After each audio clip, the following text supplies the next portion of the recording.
the Gaelic Statsman podcast. I'm your host, Matthew Hurley, and I'm joined today, as always, with I don't know, is it as always, by Seamus Brady from Clare, but as usual, I'll say, by Seamus Brady from Clare to discuss this weekend's Allianz football and hurling league action coming up this weekend. A lot of games to get stuck into. So, yeah, Seamus, we're on round 5 of the football. I think we're on round 5 of the hurling as well. We're getting into the nitty-gritty of both leagues. So, how have you been over the last few days? It's an interesting league campaign so far. Yeah, man. Looking forward to another episode. It's not quite as always, but it's probably as close as you could possibly get to it. I mean, especially during the club championships, with Aaron's laptop being broken and Luke wasn't around with work, and all of a sudden, so many people that were in the space seemed to disappear. So I think we got each other through that period in terms of doing podcasts and stuff like that. Yeah, I'm looking forward to jumping in for another one here. The league has obviously taken shape. We know what teams are going to be competing for promotion, and we know what teams are going to be scrapping for survival, really, in most of the divisions, barring Division 2, obviously, which, as you highlighted on my pod there with Liam White on Sunday, that if it goes a certain way, there's a possibility that I think it's 6 teams can end up on 6 points or something baffling like that. So, yeah, it could get even messier in that division. But for the rest, I think it's pretty clear who's going for what, especially at this time now. Exactly so, and some interesting games to look at, and we will delve into them. Just before we do, though, there is a week in Gaelic games. I know I'd like to pay my respects, obviously, to the Ryan family of Glanmire and Sarsfield's GA club at the passing of Ray at the age of 43. Sad passing, sad day, news in the last few days, obviously. Ray Ryan was a club stalwart at Sarsfields and Glanmire Football Club as well. He's the brother of the current Cork hurling manager, Pat, and he passed away, obviously, at the age of 43. Ray helped Sars win their first Cork Premier Senior Hurling Championship title since 1957 and 2008, and would win 3 more county titles after that as a player in 2010, 2012 and 2014. He was also part of the Cork Inter-County panel in hurling as well, and he did a bit of coaching with Sars and Glanmire. And he was a minor coach in hurling in SARS as well. So he was involved with the SARS club. Even if he wasn't playing, he was doing some coaching as well, and played a bit of goal, as an article said during the week. I think Keith Mulcahy, the chairman of the SARS club, was saying that he was asked would one of the minors play in goal, but Ray played in goal himself, despite, I think, tweaking a hamstring in the day, which probably just epitomises Ray's, love for hurling, love for SARS and things like that as well. Obviously, condolences to the whole Ryan family, SARS hurling club, the Glanmire Football Club, the whole Glanmire community, Arieshte, go river on him, RIP. And Seamus, it's, as I think Keith Mulcahy said this as well, the Sarsfield chairman, he actually said that the past few the people that have passed away over the last year or so in the SARS club has hit them with a ton of bricks. You look at Teddy McCarthy, absolute legend, obviously, passed away in June in 2023. You also, Ger Mohley, passed away in November of 2023. In August 2024, you had Conor McCarthy passing away as well. All brilliant SARS men, and now you have Ray Ryan at the age of 49, Ray being the youngest. An absolute warrior on the field, obviously, for hurling, for SARS. He will be dearly missed, and obviously my condolences to the whole Ryan family, to the Glanmire community, and condolences to Pat Ryan, the Cork senior hurling manager as well. So yeah, Seamus, I'm sure you'll echo those thoughts as well.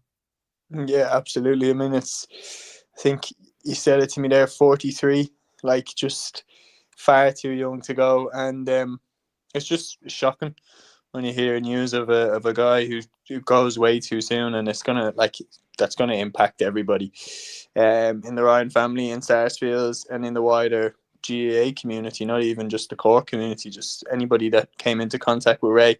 Seemed like he was obviously, I don't know him personally, or I didn't know him personally, but he seems like he was a great hurler man, and yeah, it's just really, really, really sad.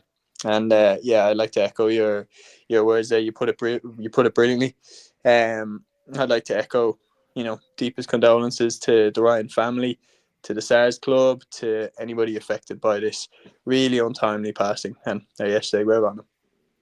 Exactly. So, and obviously condolences again to the whole Glanmire community at the passing of Ray Ryan at the age of 43. It's a sad, sad week for the Stars Hurling Club, and again condolences to the Ryan family.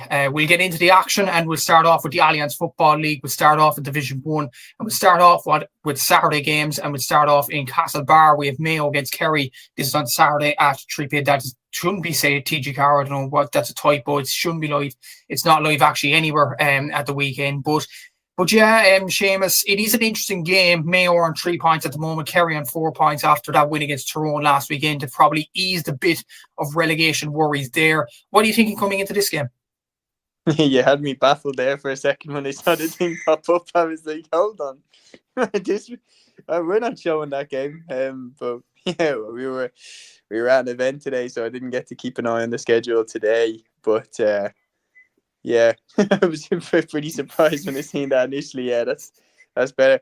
First of all, it's a shame that it's not being shown. I think that this would be a good game to watch. Two teams that do need a win, even though Kerry picked up a big win away in Tyrone, and Mayo have obviously picked up their results, beating Tyrone and drawn with Armagh, rather than the rocky start that they had. But yeah, I think both teams still will crave just that one more win that will just let them open up the top button and get some air in. Do you know what I mean? Because Division 1, you can quickly get yourselves into a rut. And the thing is, like, again, not to keep banging on about the example, but I think it is the best possible example, is when Dublin went down, I think we won back-to-back games against Donegal and Tyrone. And once we did that, most Dublin fans kind of went, we'll be okay. We still went down because then we went back to losing ways after those 2 wins. So Kerry still need to pick up a win. Mayo still need to pick up a win while they've got some good form, because they've got some really, really difficult games ahead of them. And when the stakes feel this high, always sets up for a cracking game, especially when they got the rivalry that Mayo and Kerry have at home in McHale Park. Mayo will create a buzz. They'll create an atmosphere. But I actually thought that Kerry looked like they had upped the gear a little bit against Tyrone. I know they won by 3 points, but that game looked like it was everything teed up for Kerry to lose. Like, Tyrone were comfortably ahead in the second half at one stage. And when I say the conditions were really difficult, like the wind was really bad in that stadium in Plunket Park. It was really bad. The wind was constantly blown into Kerry's face when they were trying to attack. And for them to grind out a win, because make no mistake about that, that was not down to skill, that was not down to talent, that was down to just work rate, determination, and like, we are going to get this win. And that's why you could see when the full-time whistle went, the players were ecstatic. They know how big a win that was. And like, Tyrone were good. That's the other thing as well. Tyrone were good. Like, it wasn't like Tyrone threw the game away. Like, Kerry had to rip it off them. Like, Tyrone had Darragh Canavan back on the pitch. I thought McCurry looked sharp. Peter Hart made an impact when he came in. Like, there was a lot going for Tyrone that day, and Kerry found a way to win. And that tells me that I like what I saw from them in that game. Not saying that I'm all of a sudden saying Kerry are going to win everything. I'm not. But it was positive, and obviously the form of David Clifford as well. His hat-trick, he has to be a marked man coming into this game. Mayo need to have a plan for him, because his hat-trick was superb against Tyrone. All 3 very, very calculated, ruthless finishes from a player who is one of the best I've ever seen. Exactly. And yeah, I suppose this is a crucial game for both sides. Do you feel like whoever wins this is safe from relegation? No. Knowing how Division 1 is, I still think that results could just go bizarre. Like, and especially when you're dealing with a beast like Mayo. like, it's very Mayo to lose this game at home and then go away to Donegal and beat them or something. Like, it's literally, Mayo will always put themselves in a rut, but then always somehow find a way out of it. And like, they literally have a movie plot in every match that they play. And they always have the crisis moment, and then the big rush back, and the big emotion and the big momentum.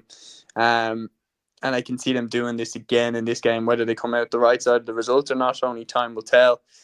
I'm leaning Kerry in this one. I have to be honest. I like what I saw from them against Tyrone. I think conditions will probably be a little bit better this weekend than they were out in Tyrone. And I think Kerry, the fact that they've got their first win, I think that will breed huge confidence and relieve. Second win, no? Second one, but as in they got another crucial win, and they're one away from where you would say, okay, they're probably okay. But I've seen Dublin go down before with more or less similar points, and Kildare went down very unlucky that season as well, and both of them are right in it to the final day. So if Kerry win, I would probably say yes, they won't go down, especially because I think Derry will. And then that leaves just one more spot up for grabs. And I think Kerry will then be in a better position than Mayo, Tyrone, and probably Armagh too. I think then they'll be okay. But I still wouldn't say absolutely 100% they're safe. And you're going for Kerry in this one. I'd probably lean towards Kerry as well to win it. But for Mayo, the game against Armagh last week at the win against Tyrone, I know the Tyrone performance wasn't the greatest in the world, but they got the win in the end. The Armagh performance, especially the second half, was much improved from Mayo. And you have players like David Neary who have really stepped up to the mantle. There's no doubt about that. Aidan O'Shea has come back in and done well. Matthew Ruan has stepped up massively for Mayo. Are there positive shoots in this Mayo side over the last couple of weeks? Of course, there's positives. Like, the results have picked up. They've got some big results that they absolutely needed, and there was a lot of pressure coming on Kevin McStay, especially after the Galway game. And I remember getting a sense out of nowhere that all of a sudden the knives were kind of out for him, and I was a little bit surprised by that because, like, he came in. When exactly did McStay start again? I'm getting a real brain freeze here. It was 2023. 2023, yeah. 2023. So his first season. He's had 2 seasons where Mayo have, I would say, they've shown flashes of what they're capable of, but it's usually been too soon. Like, I remember 2023, they went away to Kerry in the group stages of the All-Ireland and beat them. And everyone sat up and took notice because Mayo had won the league as well. And everyone all of a sudden was like, oh, Mayo are Division 1 champions. They just went away and beat Kerry. And then I'm pretty sure Aaron predicted them to win the All-Ireland and all this. And it was a runaway train. Then Mayo were going to do it, and they completely fell on their face in the All-Ireland quarter-final against Dublin. That was not the Mayo that has competed with Dublin over the last decade. And then I think if you're to go to last year, falling like they did to a Derry team who are clearly in chaos behind the scenes, that should have been a game that Mayo won. And, like, I know that I was really confident before that game that Mayo were going to win. But to be fair, looking back, why wouldn't I have been? Like, what were the signs that Derry were going to beat Mayo? What were the signs that Mayo were going to lose to Derry? Mayo had just taken Dublin to a really dramatic draw in their group stage game. Like, Mayo had shown what they were capable of. They'd shown that they were in good form as well. There was nothing to suggest that they would trip up the way that they did. So my point is I feel like Mayo are in a similar position to what Donegal were in from like 2017 to 2019 under Declan Bonner, where they're having good stages of the season. Like, they're having a good league, or they're having a good provincial championship. I know Galway have been dominant in Connacht for the last few seasons, but you get the point. Like, they're showing at stages what they're capable of. They're getting one real standout result of the year, like going away to Kerry and beating them, or the dramatic draw with Dublin. And then out of nowhere, they have a big game and they fall. And I feel like this season they really need to break that duck. And I think one of the keys to them, I've been saying this, but I think one of the keys is Paul Towie. I think if they can get a left-footed kicker from the arc, like, you see the form that Walsh is in kicking those 2-pointers, it's such a weapon for Galway that, they were 16-0 up against Donegal at one stage because of the 2-pointers that they were kicking. And if Mayo can have that same threat with O'Donoghue one side and Paul Towie on the other, they could cause some real problems, especially with their direct running style. Because if they get Towie coming on the loop, or Donoghue coming on the loop, and you get people like Paddy Durkin, Owen McLaughlin bombing forward through those gaps, and they can either lay it off or drive through and go for goal, and leave people like James Carr, Tommy Conroy, who are goal getters inside. Like, there's the raw materials for a really good Mayo team here. It just felt in the first few games like they were just kind of throwing stuff at the wall and trying to see what would stick. And it feels like they're crawling towards what will be their team come championship. But I really hope that they figure it out, because they always bring serious excitement to the championship when it comes around. Yeah, we'll have to see also how Mayo do in the championship, but we are both predicting a Kerry win for this game. Probably the most anticipated Division 1 game of the weekend, certainly in terms of ticket sales. Armagh against Dublin in the Athletic Grounds this weekend on Saturday at 7:35 p.m. live on RT2. According to many, this game is sold out because Armagh are filling out the stadium. Dublin are doing their part as well. I think this is Aaron was saying to me off air the other night that this is the first meeting between the sides in the Athletic Grounds in the league since, I don't know when, the 2000s or something like that. And there's a lot of excitement around this game because of the fan base that both sides have. And it is an important game for Armagh as well. After drawing against Mayo and a game they look very comfortable in, now they're kind of back at the relegation dogfight. There's a lot of excitement around Dublin, including the likes of Luke Brannock, Sean Bogler, all their performances, despite the likes of Brian Fenton and James McCarthy leaving. So an interesting game on the horizon, I'd imagine. Very interesting game, this one. This would be a really interesting one, especially because, as you mentioned there, it has consequences for Armagh. Like, if they lose this game to Dublin, they're right in it. They're right in the relegation battle. I think Derry will probably go down in last. I can't see them picking up the wins that they need to. But then you've got the second relegation spot, which right now I think one of Mayo, Tyrone, or Armagh will go down. I don't think it will be anybody outside of that. So, like, this is a must-win game for Armagh. It's a must-win game, and it's a very, very difficult game because, like, we saw the form that Dublin were in at home, in Croke Park against Derry.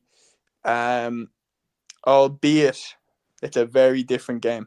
It's a very different game. You can be in as good form as you like, but like if you're at Croke Park and you have the big open spaces and you can play all that open football, it's a little bit different, going away to Armagh, who are going to, as you said, pack out the stadium, make a lot of noise, especially because that their boys need that win.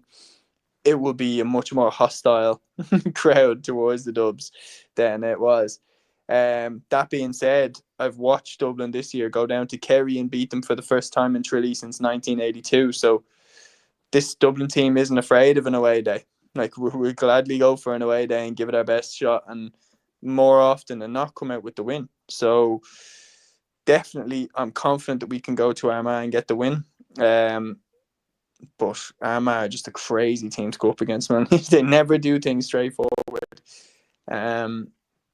But I am actually confident going into this one. I really think that we can get the win. Yeah, I was go on to Dublin as well. Like the players that Desi has brought in, as well as the experienced campaigners, you could say, the likes of Niall Scully and Sean Bogler, Luke Brannock, Ethan Dunn was on the bench the other night against Derry. Niall O'Callaghan started as well after Coola's brilliant run of the All-Ireland. Patrick Coffey-Byrne was on the bench. Con came back into the team as well. Larkin O'Dell has really stepped up this season. There's been a lot of players for Dublin that have excelled. And in a way, though, with Brian Fenton and James McCarthy gone and Paul Mannion gone, Jack McCaffrey gone, has that taken the pressure off these players and let the likes of Bogler, Scully, all them shine?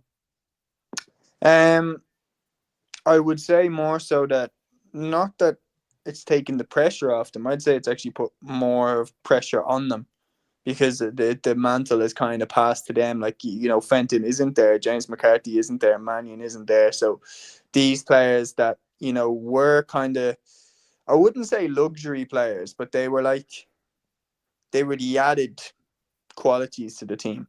The spine was made up by Fenton, McCarthy, Mannion, McCaffrey. Like, they were absolutely your bread and butter players. Even players that haven't featured yet in the league, but they will come back in. Players like John Small, Con O'Callaghan, who obviously came off the bench against Derry the other day, but they haven't been there throughout the league. And at that point, you do turn to players like Sean Bogler, who have just been really, really good, but have kind of, been part of the team. And while Fenton and McCarthy and people like that have been the leaders that you look to, now they're gone, and you are looking towards now players like Sean Bogler, Brian Howard, even more than I think he already was. Players like Keane Murphy, like Lee Gannon, that have been there when Fenton was there, when McCarthy was there, and they must have soaked up a lot from them. And then also they went and they won the All-Ireland in 2023. You're looking at them saying, yous are the lads now that have to pick up the mantle and lead from the front. And in particular, Sean Bugler has been doing that throughout this league. He's been absolutely fantastic.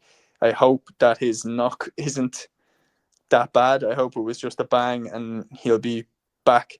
I think if there's any way a risk here, Desi should not play him in this game. I don't think we're going to go down. I think we'll be fine. So if there's any way a risk to Bugler, do not play him in this game, because it's not a must win for Dublin. We won't get relegated. It's only a must win if we want to win the league. But I don't know if Desi would put all his eggs in that basket. And Bugler, we need him for championship. And this will be a tough game. And if that leg is sore in any way, it's not worth the risk. But you're right, that the youngsters that we have coming through, the Luke Brannocks, the Ethan Dunns, Greg McEnany as well, is still only really breaking into the team. There's a lot of talent there for Dublin, and a lot of reasons to be optimistic.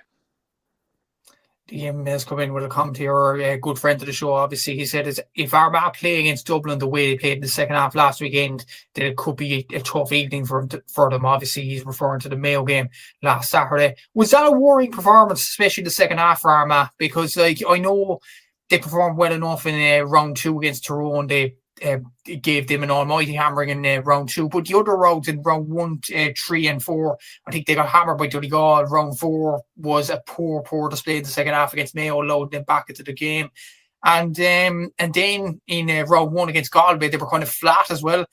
Do these performances have an effect on the Armagh team, and is there evidence of an All-Ireland hangover? I think of course there was going to be an All-Ireland hangover. Like, anybody that thought that Armagh were going to roll into this year and mean business from the get-go, they've been to the top of the mountain. Like, do you know what I mean? They've done it.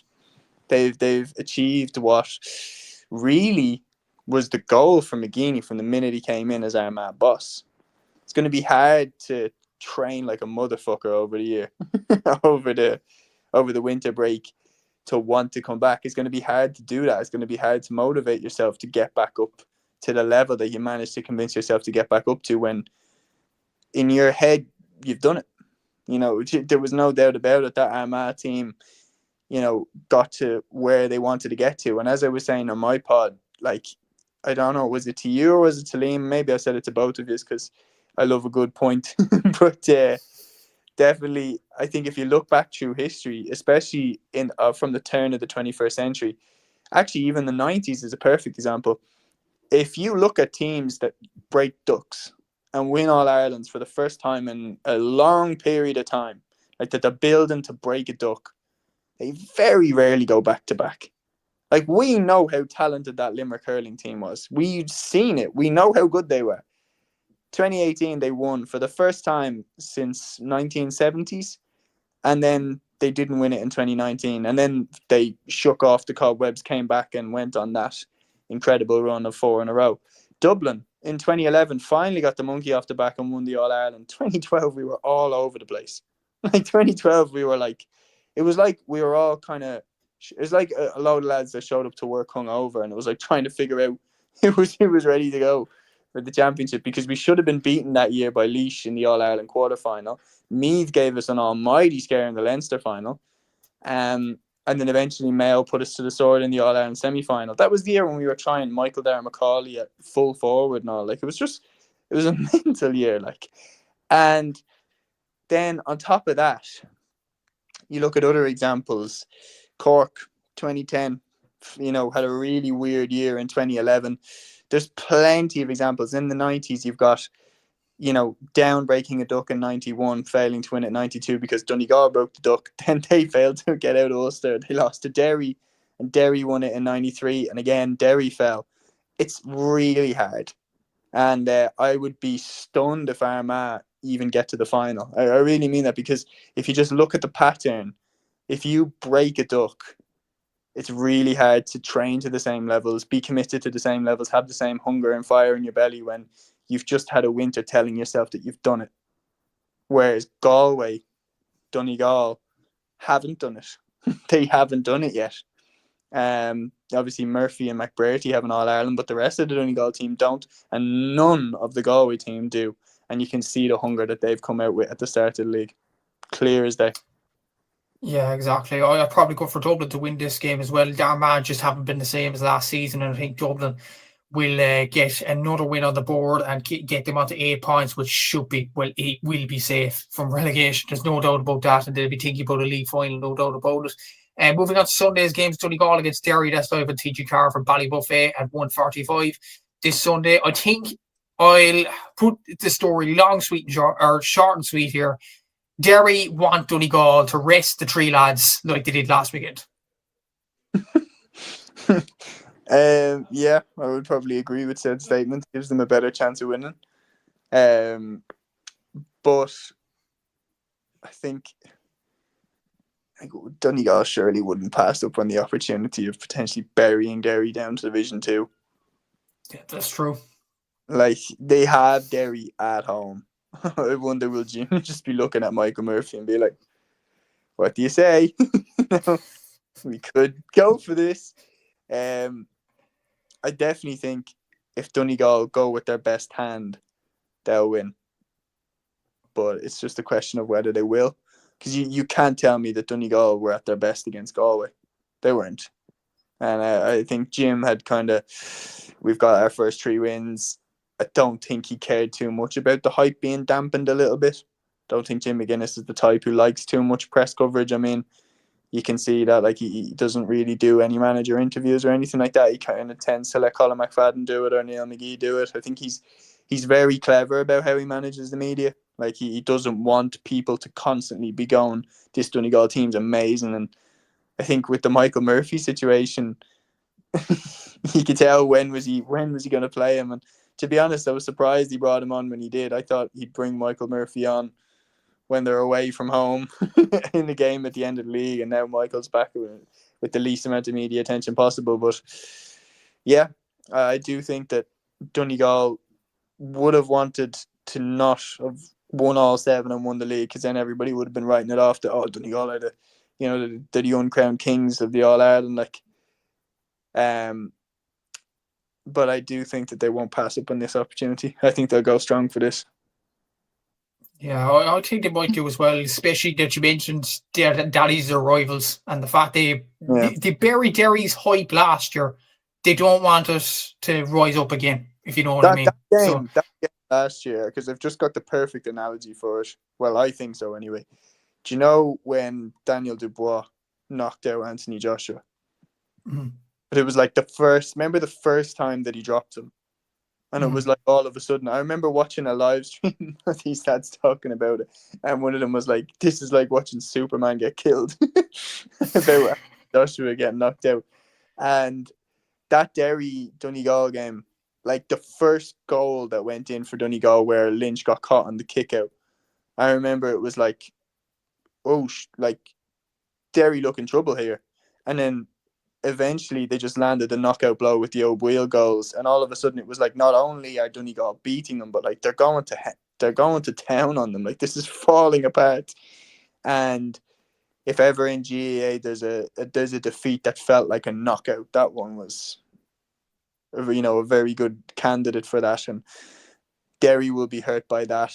It's just a question of, again, it's like I can't make sense of them. I really don't know, because in the Dublin game, in the first half especially, there were signs that Derry, had come to compete.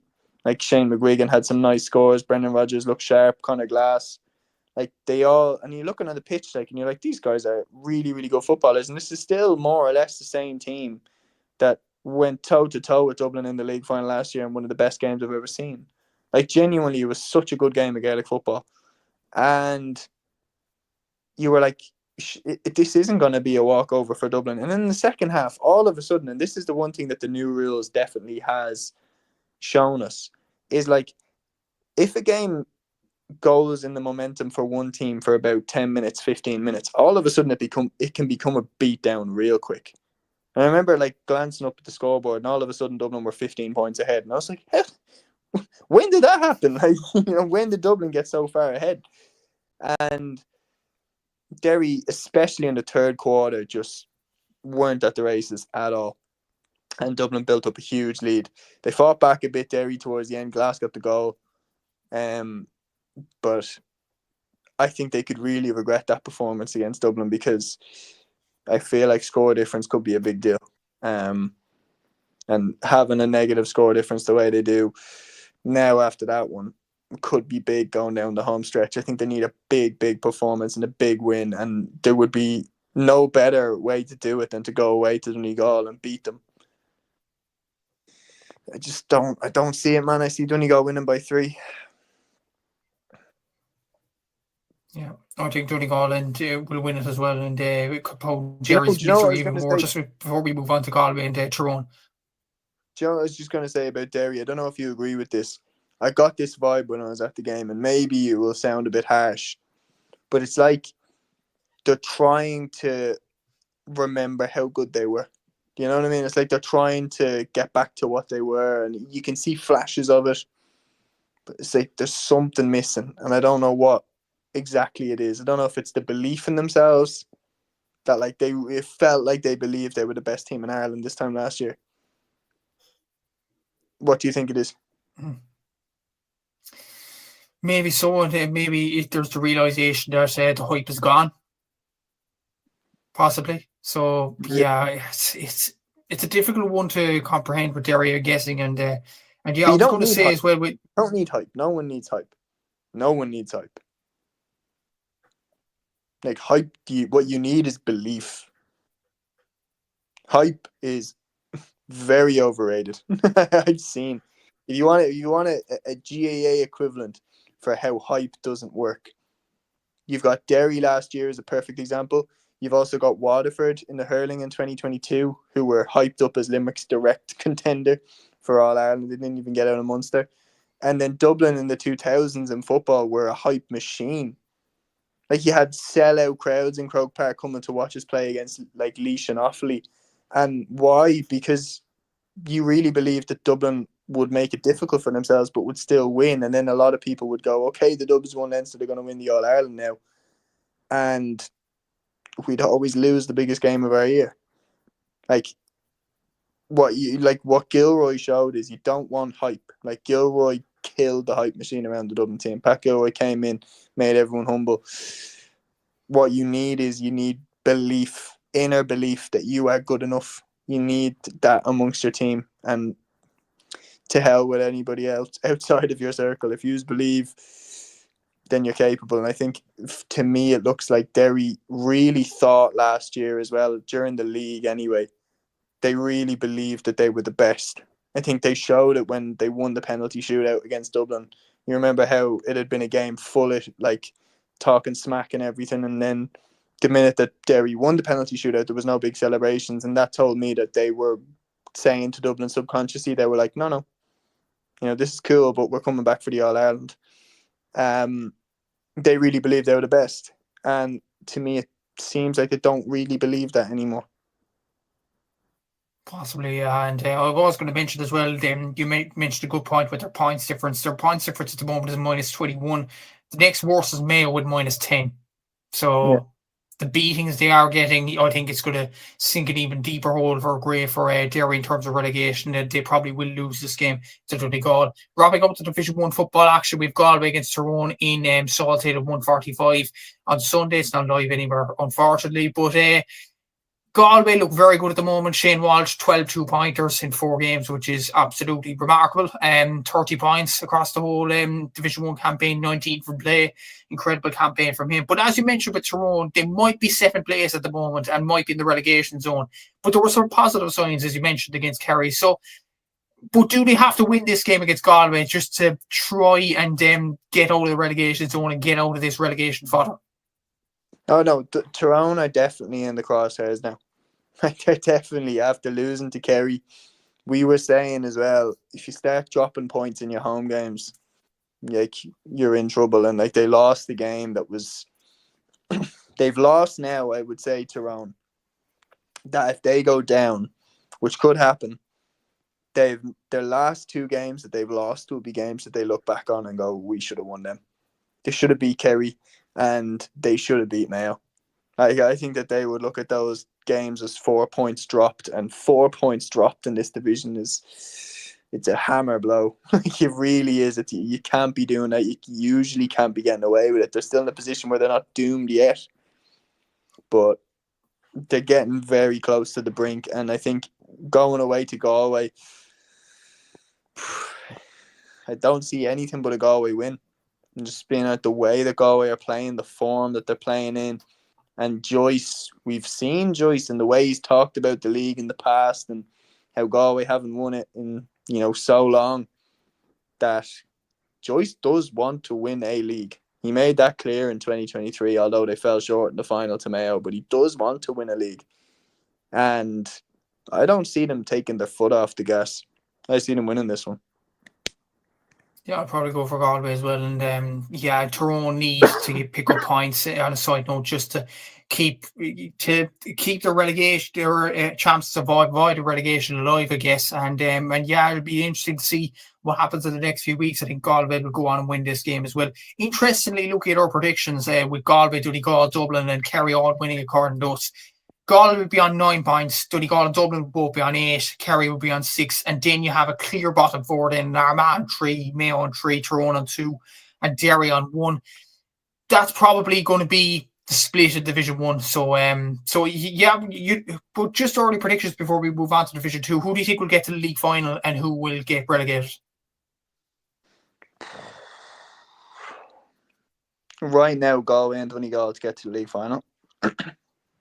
It's a good comment by Liam. I think we could be in for more gorgeous 2-pointers, which is really good because it's given me a lot of content to make on the reels front. But Galway and Donegal to get to the league final, and right now Derry to go down. I'm scared to say any of the other 3.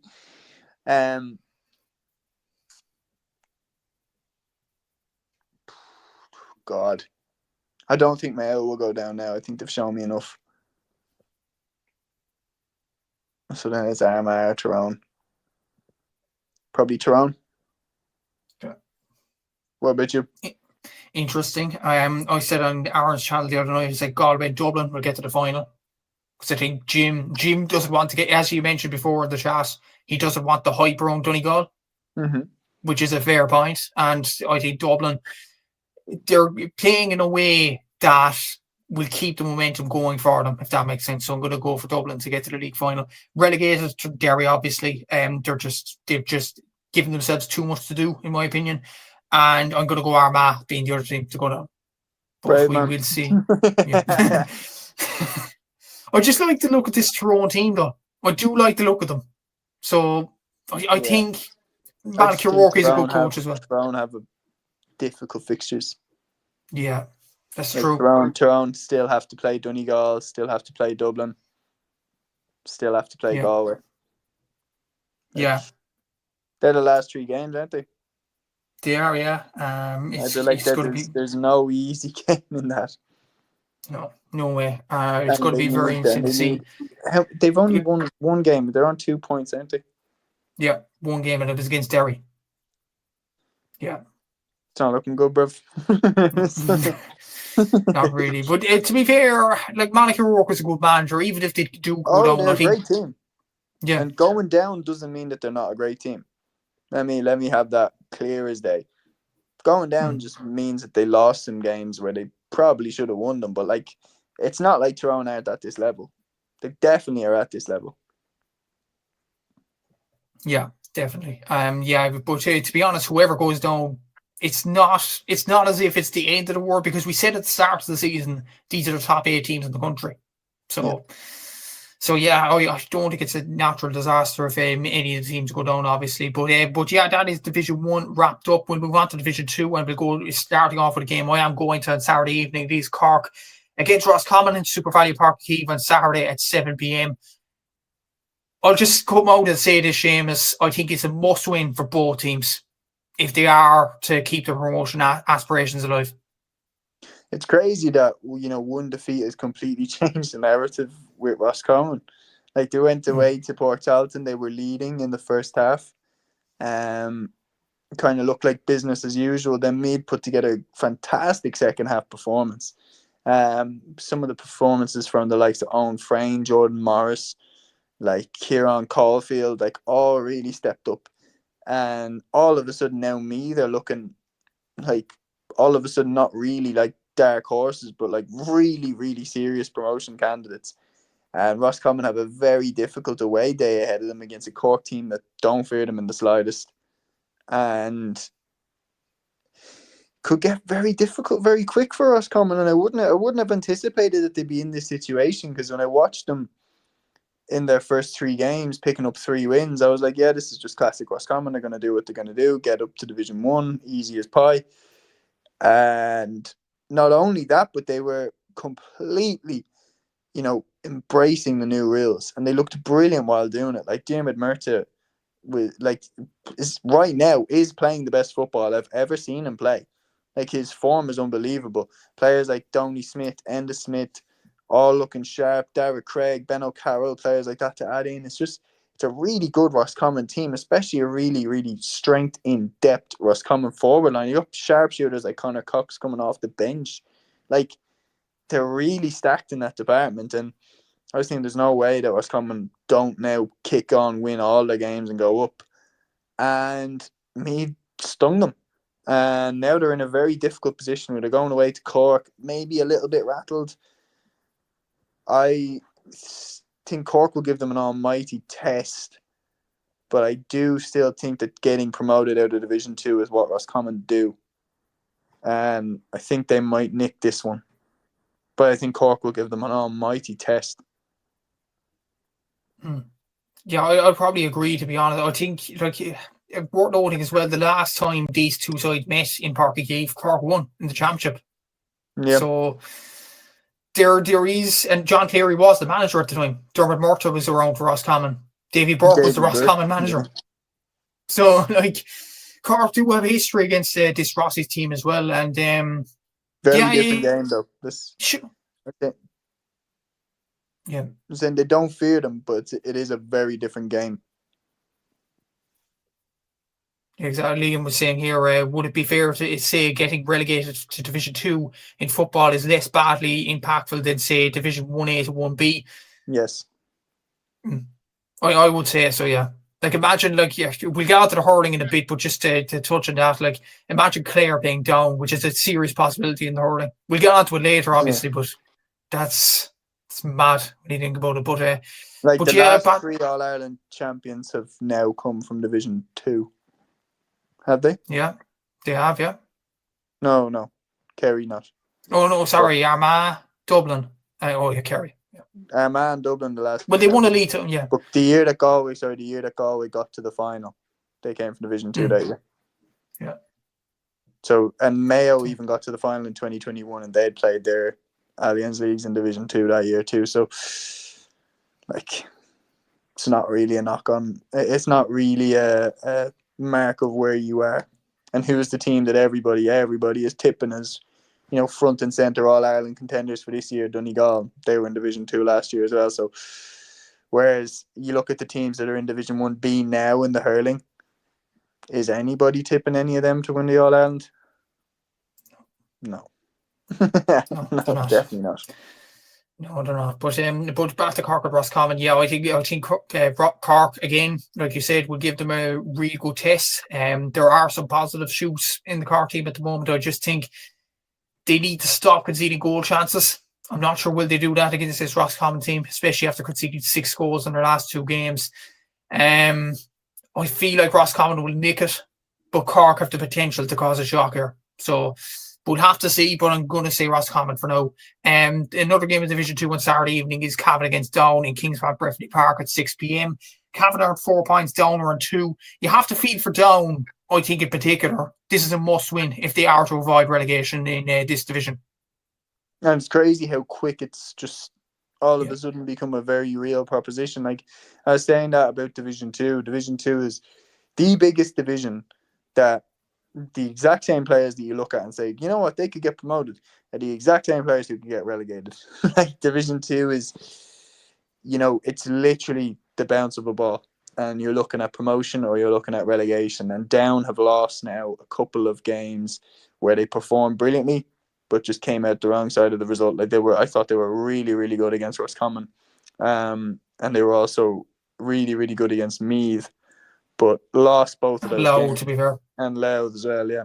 Yeah. So those are games that, if you play that game again, Down might win it. And then they're in a very different position if they're chasing promotion and if they'd won all three of them. So they've been unlucky. I wouldn't be disheartened by the position that they're in, but I would be realistic about the position that they're in and don't, whine and complain about where you're at. You are where you are. And you need to start getting wins, not playing well, getting wins. And by God, they need to win this one. Cavan have home advantage. Cavan have shown a good bit of grit and determination, picking up big, big wins in order to get themselves a little bit closer to safety. And they could really bury Down here, especially when we've talked about how the table could look at the end of this week. If Down miss that boat, I think they're done for. It's a really dangerous game for Down. I think this one will be a draw. Interesting score prediction there. I'm going to go. I still have belief in Down. I'm going to say Down will win this game. But Cavan have definitely. I know I predicted Cavan to get relegated at the start of the league campaign, but without Paddy Lynch, to be fair to Cavan, they have shown a lot. Like Darragh McVie, he's done well. Garrett McKiernan has as well. I think Cian Madden off the bench against Westmeath really impressed me. And George Smith as well, getting the goal towards the end of the game as well to get the win for Cavan. And they showed grit and determination in that game against Westmeath. I think they'll show it again this Saturday, but I think Down will have, as you said, they have to get wins on the board. And I think this will be a one where they will get a win in this. Louth against Monaghan in Drogheda is on Sunday at 2 p.m. I think, look, this is a dangerous game for Monaghan. I do think so. I know Monaghan are at 6 points at the moment, but I see the Monaghan and Cork game, and I think Monaghan were bossed in midfield by Cork. Look at Louth's midfielders. They have Tommy Durnan in there, and they have possibly Conor Grimes or possibly Conor Rowley to come back in there as well. I think those three guys around the middle of the park are well able to field ball, and I think that could be a catalyst for Louth to go on and win that game. What do you think? It's a big, big game for Louth, and as I was saying, I tipped them at the start of the year that they would be able to get over the line, and the fact that they had home advantage in this game was one of the big reasons why I was thinking, do you know what, I think they could do it, because I think it could come down to a head-to-head with themselves and Monaghan. And yeah, you're looking at Monaghan's form and you're like, you can't deny obviously the impressive wins that they picked up, but as you were saying, you were at the Cork game, I wasn't, and you obviously know way better than me, and if you say the Cork Boston midfield, I believe you. Monaghan have undoubted flair in their attack. I think the one thing that they can be absolutely delighted about is the form of players like David Garland, who've been obviously showing potential for a lot of years, and now it's starting to really come into fruition. But this game is going to be a really, really difficult away day for them against a Louth team that are baying for blood. A Louth team that, needs a win to put themselves up the other direction of the table. This is a hard one to call, man. I don't know. Yeah, really. What are you thinking? I feel like this gut feeling that I think Louth could do it. I think there's only one of two scenarios. I think either Louth win or Monaghan batter them. True, yeah. And they make it look like it's like a proper, what are you talking about? Of course Monaghan were going to win this game. Yeah. I'll go for it. I'm a betting man. I'll go Louth. You know what? I'm going Louth as well. I just feel like Monaghan have brilliant flair in their attack, as you mentioned there. like the likes of David Garland, Conor McCarthy is well able for a score as well. I think Sean Jones showed some flashes against Cork. And of course, they have Rory Beggan moving up the field, which is an extra attacker. Let's call a spade for Monaghan. But I think midfield, the saying goes, if you win midfield, you win the battle. Cork won midfield. They didn't win the battle. I think if Monaghan lose midfield again, they can't get away with it. But how did they get away with it against Cork? Goal chances really in the first half. I think Monaghan just took their goal chances in the first half. They took them really well. And Cork were way too open in terms of defensively in the first half. And Cork got a few goal chances in the second half when they bossed Monaghan midfield. They failed to take them. Rory Beggan saved a shot from Colomani. There was another one, Conor Callan was going through and goal. It could have easily hit the back of the net. He put it over the bar. There was these chances. There is the potential, because I know that we're saying that Monaghan's forward line has more flair in it than Louth's. Yeah. I would probably say Monaghan's forward line has more flair in it than Cork's too. And Monaghan's forward line ultimately made the difference against Cork, even though their midfield was bossed. I could see the Louth game going the exact same way. I'm sticking with Louth. Okay. But let's move on before I change my mind. Okay, me as well. We're going for Louth. We're going for Louth to win that game. And the next game, I think we'll be pretty safe in saying who to win this game. Westmeath against Meath. It is the Meath derby on Sunday at 2 p.m. in Mullingar, Cusack Park. Before we make a prediction, Seamus, Westmeath, you have to give them credit. They have performed well in the 4 games. They just can't get over the line in these games. Like against Cork. Yeah. Because I love a UFC reference. You know what Westmeath remind me of in the UFC? Take one guess. Actually, I'll give you a hint first. What fighter would Westmeath remind me of? He fights in the lightweight division from USA. Or you don't watch UFC that much? I don't really know. Sorry, it's Aaron that always watches it. But basically, there's a fighter in the UFC called Michael Chandler. Have you heard of him? Not really, no. Okay, but anyway, he's this guy who, since he comes into the UFC, he's basically had a absolute fight of the year contender with everybody that he's fought against, but he always loses. He's undoubtedly super talented and takes everyone for a war, but always comes out the wrong side of the decision or always gets eventually knocked out by them. I think Westmeath, in their league campaign, to get to the long ending of my metaphor, Westmeath give everyone a game, and they're usually in the game of the weekend or a contender for game of the weekend, but they've lost them all. And it's really, really disheartening, but at the same time, you have to give them credit for what they've done and the performances that they've produced under Dermot McCabe. And I think the other thing as well that you have to remember is it's McCabe's first year, and he arrived into a Westmeath team that had lost Desi Dolan as boss, who obviously had a huge influence on the players, but then also lost John Heslin and Ronan O'Toole, who are 2 of their best players. And he's really managed the situation really well, produced some good performances. And the way they're playing right now, if they go down to Division 3, you look at what Kildare are doing down there. Kildare battering everybody and ready to make a statement when they get back to Division 2. I would put money on Westmeath to bounce straight back the way that they're playing right now.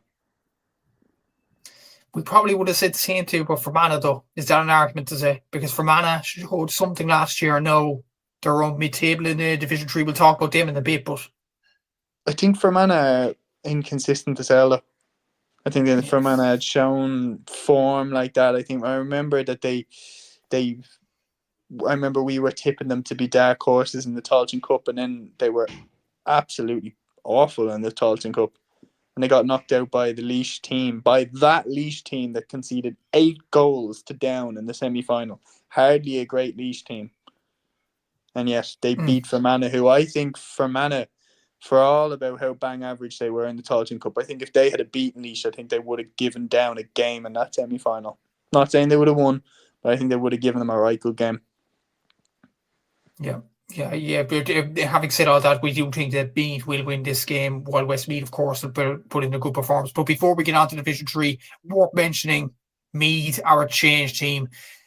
You were thinking that they will win this game, but are you hopeful that they'll put in something in the Leinster Championship this year? Meath? Yeah. I'm always hopeful. I'm always hopeful that they will.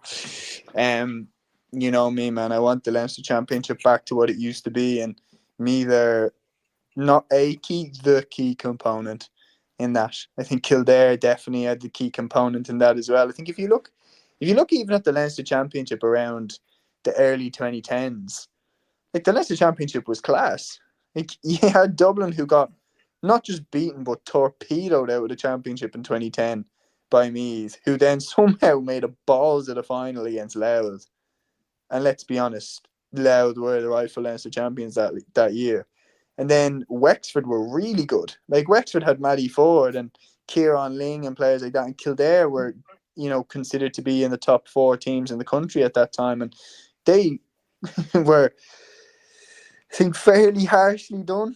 It's fair to say in 2011 when Bernard Brogan got given that late free, which he put over the bar, and Dublin got through that Leinster semi-final in 2011. But there was a real sense that any time Dublin played Meath or Kildare or Wexford around that time, they were serious games, and the crowds were good, the interest was good. Dublin were still favourites, but there was still a sense that we might lose. To have that back would be awesome for a Leinster Championship this season. That's the one downside, as stupid as this sounds. That's the one downside to seeing Dublin play so well against Derry and beat Kerry away from home. Is like, there's a good chance that we just walk through Leinster again. We're not slipping as quickly as you thought. Like, I think you looked at 2021, for example, when Dublin got knocked out by Mayo and then got relegated from Division 1 in 2022, and you're like, God, Dublin are on the ropes here. Like, still walked the Leinster Championship that season. Yeah, exactly. So, we both hope that Meath do well in going into the Leinster Championship. I really think they're on the right track. I really think they're on the Yeah. right track, and I think give Robbie Brennan 3 or 4 years. I think he could be the man to do it. I think Dublin will lose. It's not a matter of if, it's a matter of what year is going to happen. Eventually, Meath or Kildare will beat them. Could be another county, but we'll move swiftly on. Could be Louth. Who We'll have to see. You think Louth will beat them? But Louth beat Dublin under 20, didn't they, last year? Yeah. I don't Awfully? know. Awfully to beat Dublin in football now is... Not now, but in 2 years or 3 years. But do you think that they'd get there before Meath or Kildare?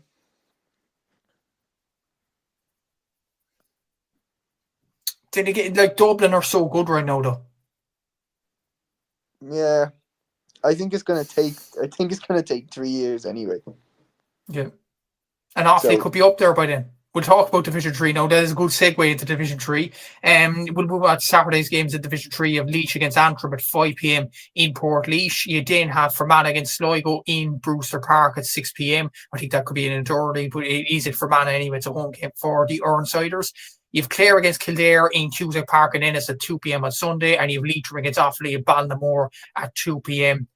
Offaly should win that game probably. You probably go for Laois against Antrim there. Probably Kildare to be clear. Fermanagh Sligo, we've said this for so many weeks about Sligo. Huge game. They have to get a win some way, somehow. Crucial for them.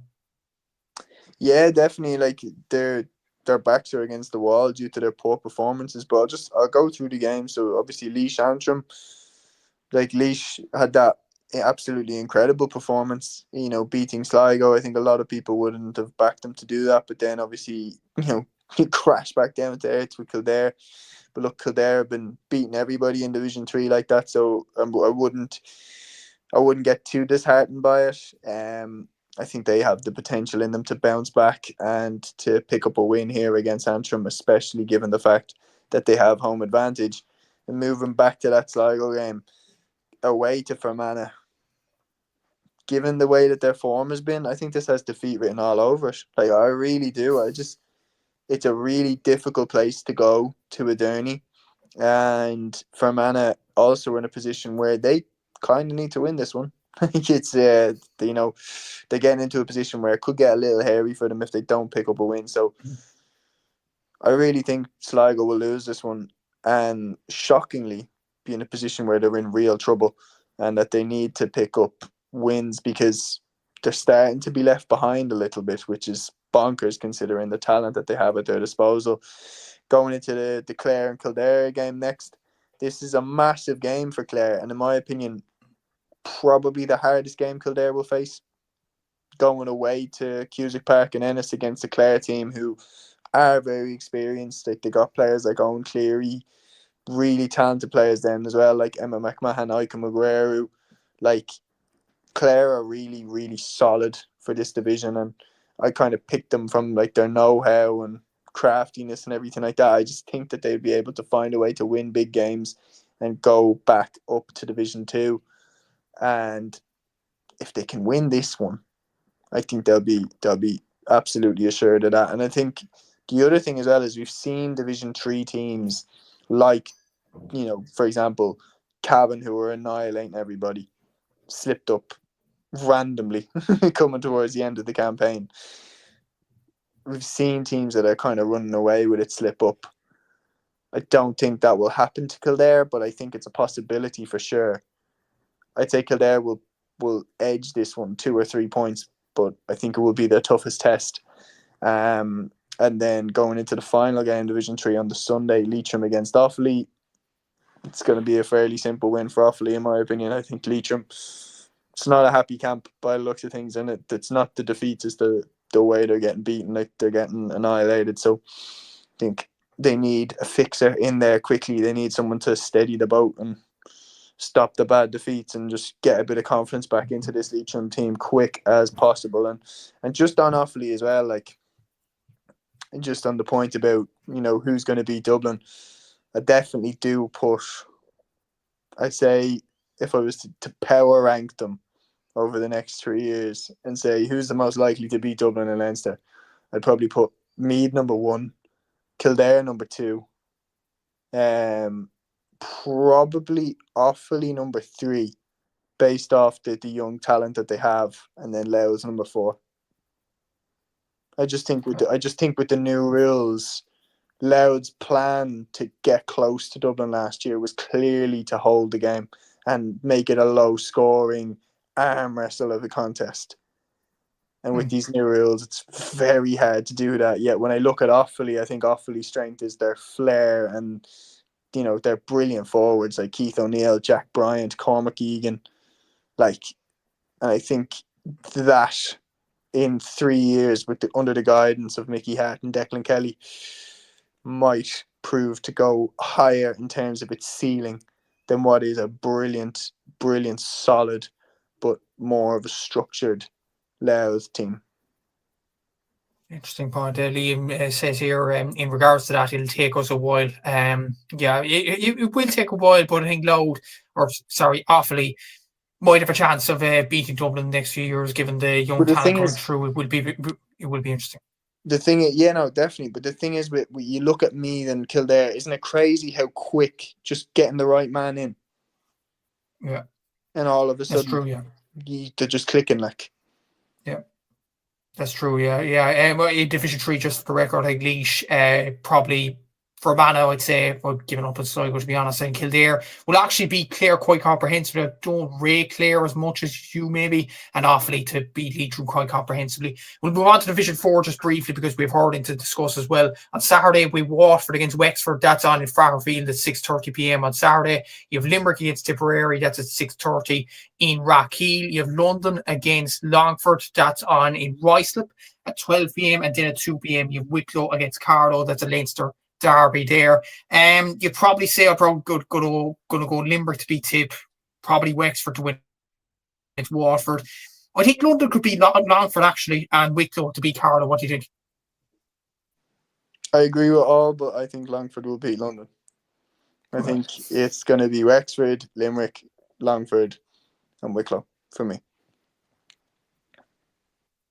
There's a lot of hype around London. I don't know.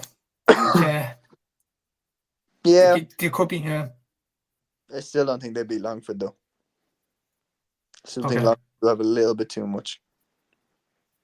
We shall see. We shall see. But we will end the football discussion now, and we'll go on to the hurling. And on Sunday, you have. We'll start off with this game. I know it's not in chronological order, but this has huge significance. Limerick against Clare in the Gaelic grounds in Limerick at 3:45 p.m. on TG Car.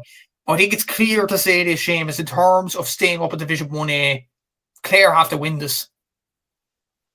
Which is nuts, isn't it? Like, imagine if we have the 2 All-Ireland champions getting relegated. Which is a possibility, yeah. The banter would be off the scale, both of them. But then again, it's a similar situation, isn't it? A long wait to win an All-Ireland, 11 years, and a little bit of a hangover coming into the next season. And like we saw Clare 2014, wasn't it? Clare got knocked out by Wexford, wasn't it, in the All-Ireland qualifiers? Mm-hmm. Correct me if I'm wrong. Wasn't it Wexford beat Clare and then they lost to Waterford? Yeah, I remember that run. Wexford, I think they beat they beat Clare, or then they beat Waterford, then got hammered by Limerick in the quarterfinal. I thought Wexford. did they not lose to Waterford? I thought. No, they under Derek McGrath, Waterford lost to Wexford. Okay, I thought that they lost to Waterford, but I always liked that Wexford team. Maybe that's why I've forgotten the Limerick game. But yeah, like I definitely think Clare, it would be a bit of a dampener on their good vibes that they are all this and that. That if an All-Ireland champions and everything, if they were to get relegated, there's nothing like that for a bit of humbling. But Limerick definitely would be licking their lips at this opportunity. Imagine getting the chance to push your rivals and push Clare, especially when they've stuck their chests out now that they're All-Ireland champions. Imagine getting the chance to push them to the brink. And they'll have a golden chance to do that this weekend. I think they will. I think Limerick win this one. Exactly. Yeah. Liam is saying here, Wexford 2014. I believe it was Cork 2015. Never mind, maybe Cork was 2014. I think I remember this, Liam. I think it was Wexford to knock Clare out in 2014. It was Cork in 2015 when Lehan was on fire that day, but then Cork got hammered by Galway in the quarter-final that year. And 2016, they were in the wilderness really until 2018 when they reached the semi-final. So Clare aren't.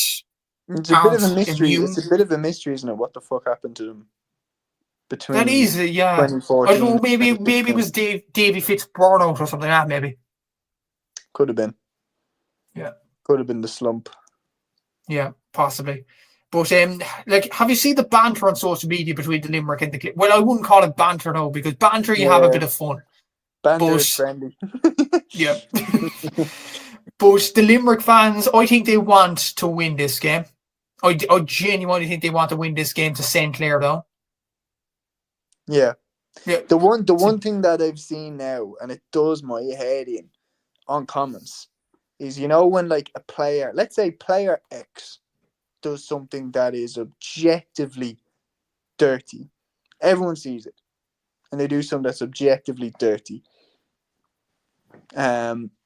What I see in the comments now and in Twitter comments, the amount of fans from whatever county that are always like, well, if that was a player from this team, you know, and all this, and like there's such a victim mentality now that's gotten into all this. Like, people are like, oh, he's only getting away with it because he plays for this team, or he's only highlighting this because he plays for this team. And I'm like, oh, Jesus.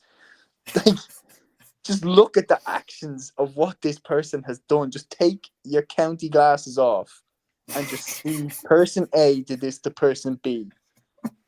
Case got, like, the Flanagan incident is perfect. The amount of people that commented under that video of me talking to Jer about the Flanagan incident, like, address it down.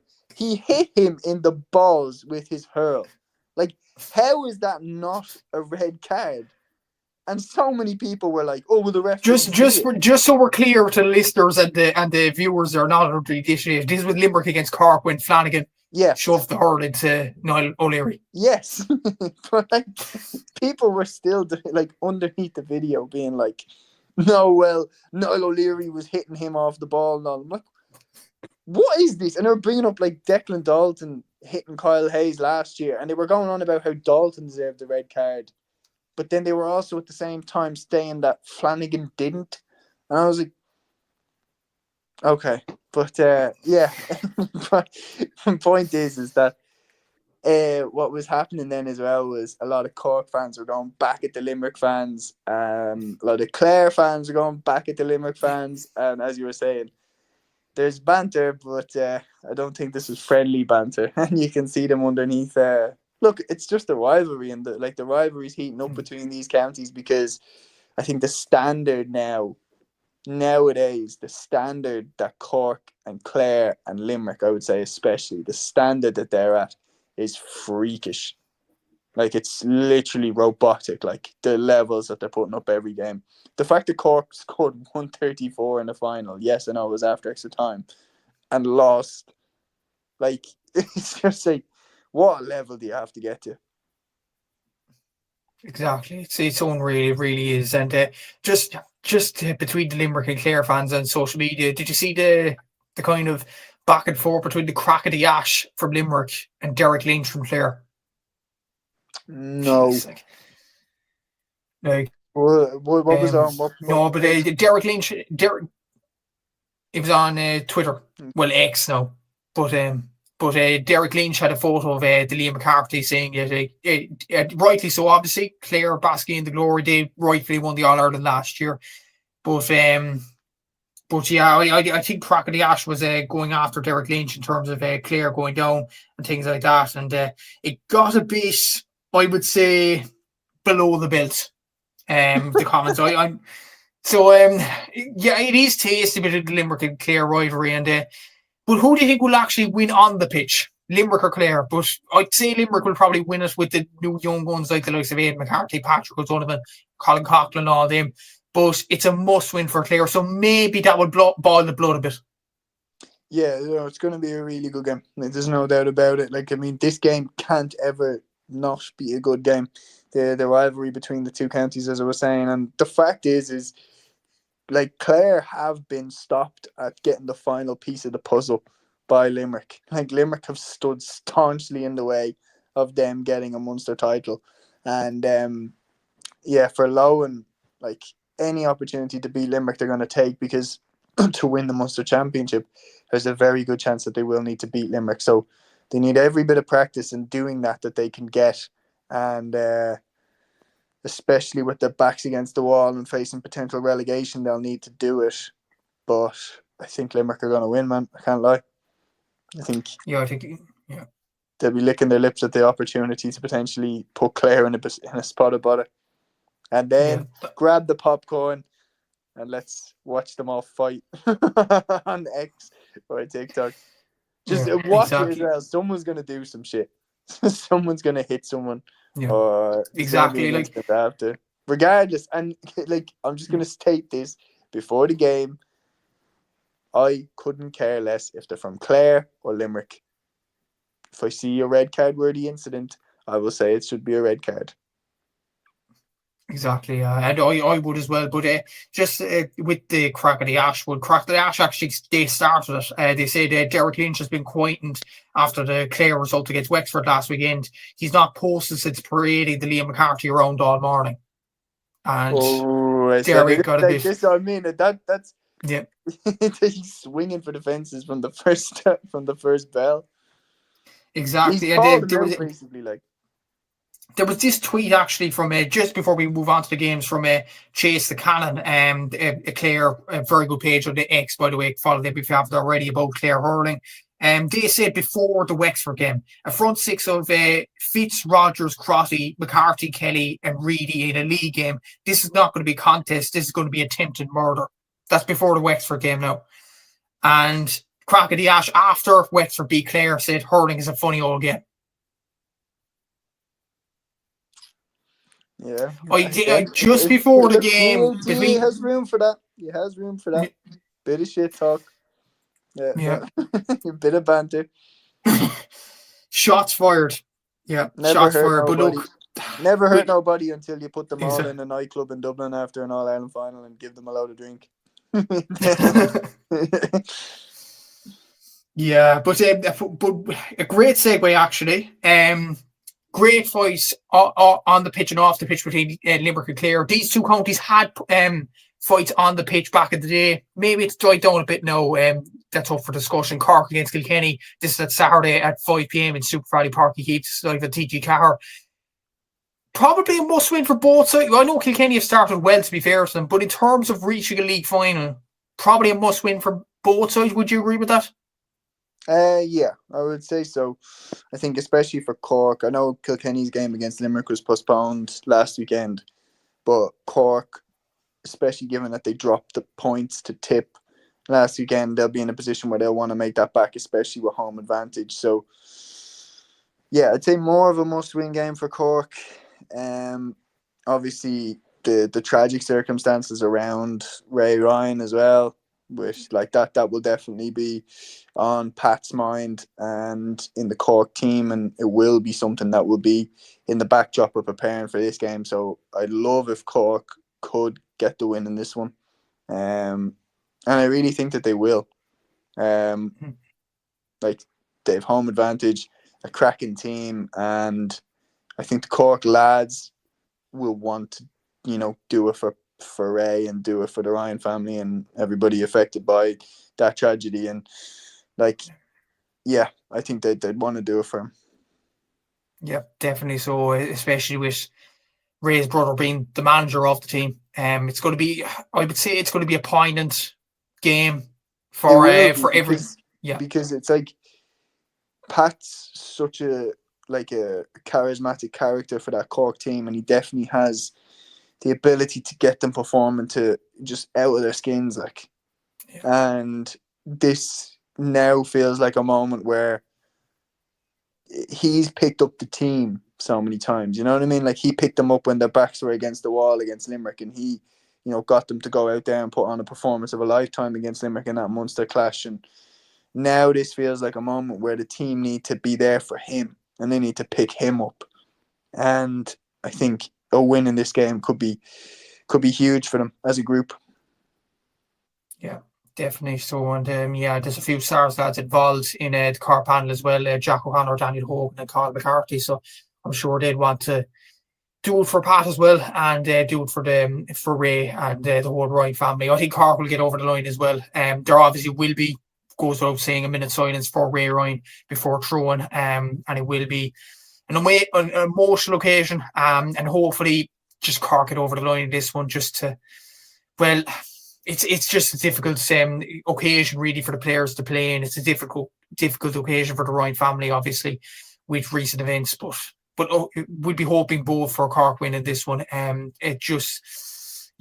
Hopefully Cork get over the line this one. I think they will get over the line. The last game in Division 1A on Saturday is Wexford against Galway in Chadwick's Wexford Park on Saturday evening at 5 p.m.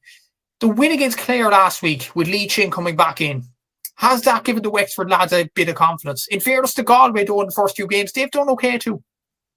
Yeah, this one is really interesting because, I felt like Wexford had kind of slipped into a position where they seemed like they were way out of depth. Like in the Kilkenny game especially, it was like they were really badly beaten, and it was like, oh good God, it's actually looking pretty bad here. And just to bounce back the way they did against Clare and get a crucial win, Lee Chin back in, sticking his chest out on the side, and just watch the ripple effect of him being back in the team, and everybody, walks a little bit taller because they've got a generational player there alongside them in Lee Chin. I genuinely think he's that good. It's remarkable how quick the whole outlook can change. And now a home game against Galway, who are inconsistent. Let's be honest, Galway are inconsistent, and they are definitely capable of not turning up. And remember the first game that Galway had in the league? Remember against the narrative against Tip? Tip? To be fair, they've changed a lot since then, though. Anthony Burns in particular. Since then, but in the grand scheme of things, what is it? A month ago? Not even. Yeah. I guess, yeah. It's some turnaround, to be fair. It's some turnaround. And my point is yes, they've had some good wins, but how much do you change in a month? That type of thing. And for Galway, that switch definitely, that dropping the ball definitely is still there. This is a game that Wexford definitely can win, especially with the fact that the Wexford don't fear Galway. They beat them last year in the championship and beat them off the park. Like they're not going to be afraid of them, especially when they have home advantage against them. That being said, I do think Galway are hurling with swagger. Players like Anthony Burns, Tiernan Killeen, like all these new lads coming to the fore. I'll probably go with Galway, but it's a dangerous game for them now. Whereas I wouldn't have thought it would have been before Wexford beat Clare. It's a weird situation, actually. If Wexford do win this game, they'll be level on points with Galway. And all of a sudden, things can change.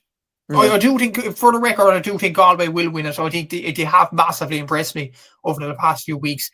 But if Wexford can replicate that performance that they gave against Clare last Sunday, there's every chance that they go on and win this game. So we'll have to see on Sunday or on Saturday evening what Wexford team does turn up. So that's Division 1A. Division 1B, and this is a huge game. It's on TG Car Player and app on Sunday. Waterford against Dublin in Walsh Park on Sunday at 2 p.m. The situation is Offaly on 7 points. They look to be over the hills and far away. And well done to Liam if he is still here.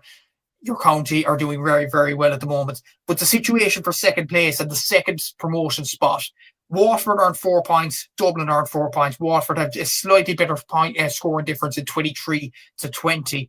But then we'll have Carlow and Antrim in a bit, which we'll talk about in just a sec as well. Carlow are not out of the promotion hunt, not by a million miles at all. So it's a must win really for both sides. This is a must win for both teams. And like Jerry said it best on one of the comments on Jerry Gregan said it best on one of the comments on my pod there with Liam. He said, now with that, this Dublin Waterford game, whoever loses isn't going up. And that would have been inconceivable for both of them at the start of the year. Like there is no doubt about it. Waterford and Dublin at the start of the year, it would have been, we're going up. Get promoted to Division 1A ASAP, compete with the best. And for Dublin dropping the game to Offaly in Croke Park when it was a game where you were leading going down the home stretch is a very, very, very difficult game to get over that you lost. Especially when it felt very significant that Offaly had come up and produced a bit of a statement win that, like, you know, there's something coming for Offaly. And especially with championship around the corner, like, you're looking at them being like, you know, if Offaly are going to be looking for scalps in order to stay in the Leinster Championship, a Dublin team that they beat in the league, that's definitely going to be one that they eye up. And so that game definitely stung in terms of like, okay, we've got a long way to go in order to be where I think Dublin can be in hurling. Like, there's no doubt we're a sleeping giant. Like, if we committed to it the way that, you know, we've got interested in the football and, you know, structured the football and everything. Now, going back to this game, Waterford, undoubtedly on paper, in my opinion, are the best team in Division 2 in terms of the talent that they have. They should be going up. And the fact that they have home advantage, I could see us losing this one. If I'm being 100% honest, I could see us losing it. But this could be one of those games where Dublin just click. Like the game away in Galway last year when we beat Galway. I know that was a different Dublin team. That was a Micheál Donoghue Dublin team. But like, we went away to Galway and beat them. And I know Galway weren't at the races that year. But still, you know, we did that. We still went away and beat them. And I do think that we have capabilities to go away to grounds and give teams a real good game. Like we saw the game that we gave Cork even last year in the quarterfinal. Like, we're capable of making it difficult for teams, but I just feel like Waterford will probably nick it, unfortunately. Yeah.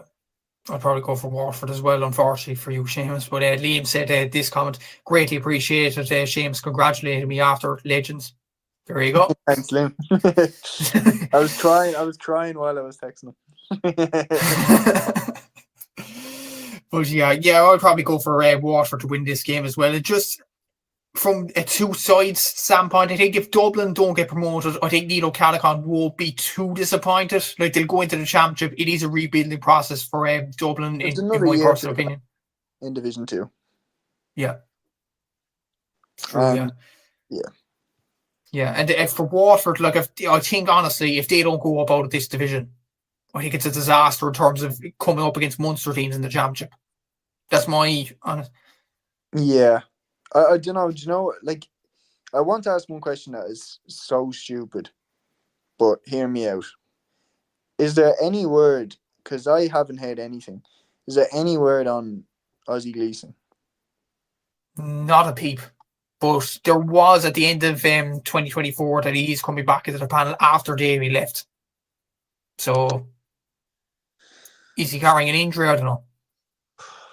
God knows.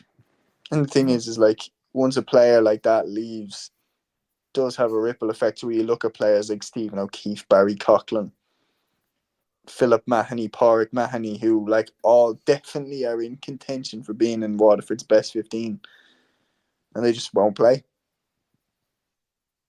Like, True. Yeah. Waterford don't have the same buy-in that Clare have, that Cork have, that Limerick have. Like, Cork have the opposite problem. They've too many players. They've too many lads that could do. Like, Cork could start like two completely different forward lines that would be world class. Waterford like have world class players, but they don't feel like they have the same momentum behind them that the other Munster teams do.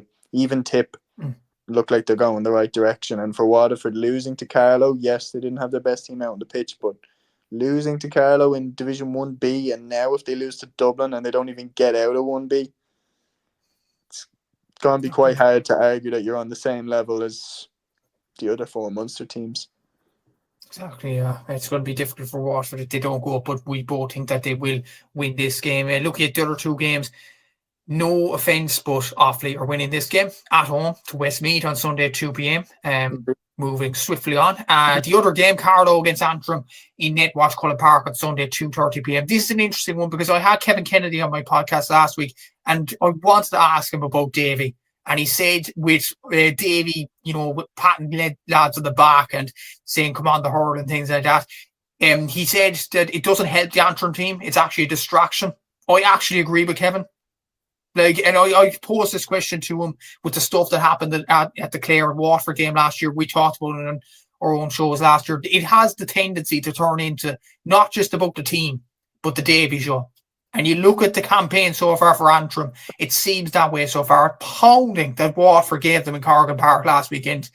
And Carlow, they've won one game, they've drawn another, they've only played two games. They're on very good form themselves with Chris Nolan and Martin Kavanagh especially are stepping up. I could see Carlow winning this game. I don't know what you think, Seamus. Yeah, I'm going for Carlow to win this game. I just look at it this way. Also, sorry, I should have said Waterford beating Antrim the way that they did on the same weekend that Dublin lost to Offaly is another reason why I'm going for Waterford to shade that game against Dublin. But going back to this one, Carlow against Antrim, I think I was saying it to Kevin himself. I was saying that I'd be nervous because watching Davy over the last 10 years, say, or watching him, let's be honest, since 2008 when he took over the Waterford job, he tends to go in a bit of a cycle. He tends to come in and absolutely get the best. I think Davy's like, if you cash in, like, when you feel like you've got the right team and you go, right, we just need the manager now to get us over the line, bring that charisma on the sideline, get the players believing in them. Like when Chelsea had, the bones of a Premier League winning team and they got in Mourinho, and they were like, all right, this is the guy now who's going to take us to where we're going to go. And like that was for immediate impact. And I feel like Davy Fitz does have a similar trajectory to Mourinho. Like he does. There's definitely similarities. Like he comes in and he rapidly increases the team's self-belief and the interest in the team, and they get a bit of a shot of energy and they go really high, and they usually achieve something. Like they break some sort of a glass ceiling, whether it be Clare finally getting over the line and winning All-Ireland, which he absolutely deserves the most credit for because he was brilliant in that spell as Clare manager. But then it kind of fell away. He goes into Wexford, takes them to the moon in terms of winning Leinster and having a year where it really felt like they could actually win an All-Ireland. 2020, 2021, they fell off a cliff. He goes into Waterford and it was like the bounce wasn't as high. And now with Antrim, the thing that I was saying to Kevin was, what's worrying is he's not even getting the initial bounce.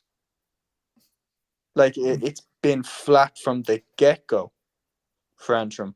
And if he's not getting a bounce out of them in the league, when they went to Croke Park against Dublin and they just never got going, and Dublin just annihilated them.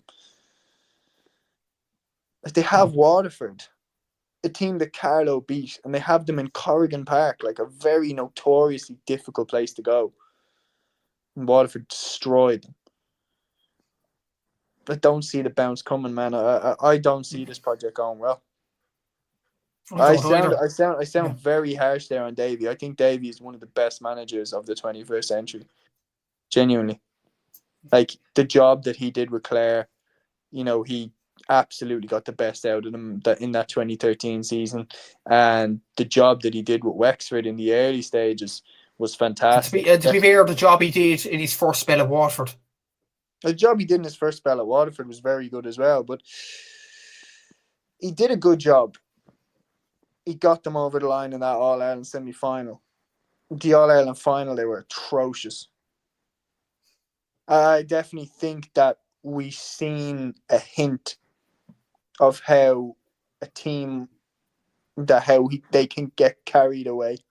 I definitely think that Waterford team definitely didn't help in terms of the big personalities that were on that team and the way. But that shot when they got to the All-Ireland final, they were all rolling around and acting like they'd won the All-Ireland. That I know it was a massive achievement, but the final was so bad that a lot of people actually don't even like to remember it.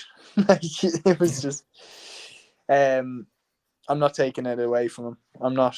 But my point is, I'm just saying that, again, it feels like he turbocharges the rocket ship, and then when it runs out of fuel, it comes crashing back down. Yeah. And definitely. The thing that scares me is with Antrim, it seems like they're already out of fuel. Yeah, definitely. I'd probably go for Cardiff to win that game as well, and it's going to be a difficult day at the office for Davy. Another one as Antrim manager. Just before we get on to the lower divisions, just talking about the briefly Liam was saying about the Westmeath game. Still not going to be simple for us. Westmeath were level with us last year with a few minutes to go. So but to be fair, you look at Westmeath at the moment, 0 points. Offaly on 7 points. Well, maybe the Liam, fact that Offaly are pretty much home and hosed might make Offaly slip. Maybe. Complacency? Well, Liam was saying it on my pod, like the rivalry between Offaly and Westmeath. There's a team that Westmeath will get up for. It's Offaly. Yeah, definitely so. But we will go because there's another comment in here from Liam saying Carlo won't have any issues. Yeah, agreed. We'll move on to just to list off the Division 2 and Division 3 games over the weekend. On Saturday, we've Kerry against Meath at 3:30 p.m. On Sunday, you have Kildare against Donegal at 1 p.m. and Down against Tyrone at 2 p.m. In Division 3, you have on Sunday, Cavan against Wicklow at 2 p.m. and Mayo against Roscommon at 2 p.m. Sligo and Armagh at 2:30 p.m. as well. Then in Division 4, you have, I'm just waiting for the ticker to go across because for some reason I can't read it off this, but Leitrim are playing this weekend. It should be a very interesting weekend, obviously, in Division 4. As the ticker goes to Division 4, I'm just waiting for it. Should have been my cue. I should have said something. Look, now here we go. On Saturday, Leitrim against Monaghan at 2 p.m. on Saturday. On Saturday as well, you have Lancashire against Louth at 2 p.m. And then on Sunday, you have Warwickshire against Fermanagh. And that game is on at 12 p.m. So there we got there. But just to mention from a Division 2 point of view, Seamus, Donegal beating Kerry last weekend. And Donegal are now with 4 place at 4 points, joint second place in terms of promotion places. That's a huge boost for Donegal hurling. And Kerry, I know, have lost a lot of players, including Fiona McKessie to Kilkenny and players like that. But that's a huge win for Donegal, especially Donegal won the Nicky record last year and Kerry were Joe McDonough. It's a magnificent win, and it will give them confidence going into this weekend's game against Kildare. I know Kildare are a very good side, and they're second at the moment, coincidentally on the same points as Donegal. But that will give the Northerners a lot of confidence. It certainly will. Like, that was a very impressive result, because obviously Kerry have been, knocking on the door to get into the Liam McCarthy for the last few seasons. Been an absolutely terrific barn burner Joe McDonagh finals. Like, the games that they had against Antrim and those Joe McDonagh finals, Kerry were absolutely sensational. So for Donegal to beat a team like that, yes, they're without Fiona Mackesy, who, in my opinion, is their best player, and now he's obviously gone to Kilkenny.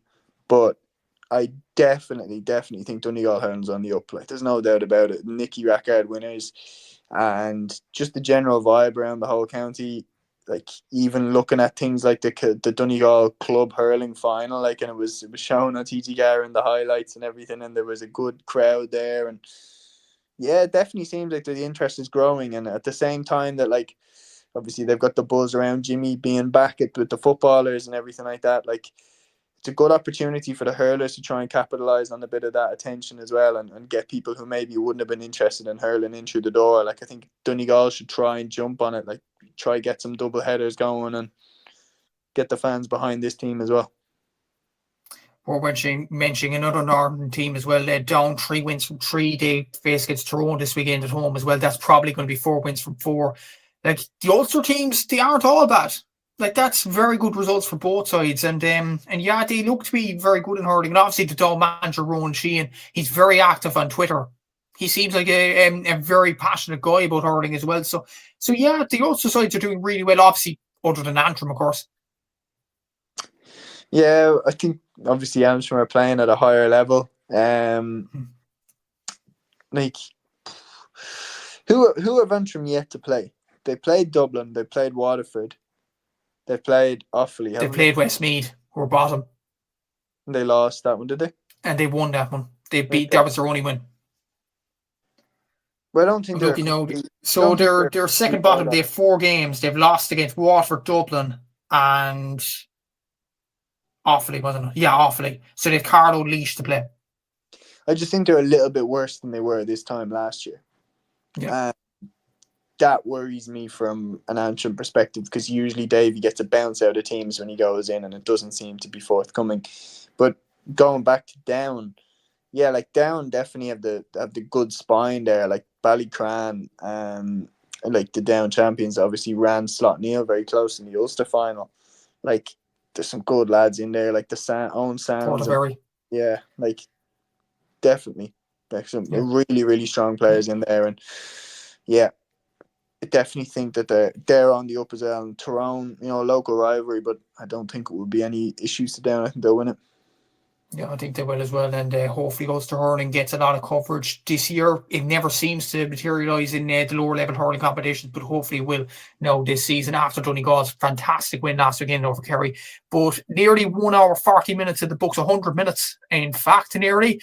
That is the end of the podcast. Like, subscribe, all that good stuff. Subscribe to Seamus' channel on Clare as well. Thanks to Capture Athletics for sponsoring today's show. Check them out to get the best gear around as well. I forgot to mention that at the start of the show. Forgot to mention him. Look, sorry, lads. Sorry about that. A lot of action to get through, obviously. But thanks to Capture Athletics for sponsoring the show. Thanks to Seamus for coming on today. Thanks to Liam for commenting and making the show what it was today as well. And until next week, we'll see you then. Take care. Enjoy the games at the weekend.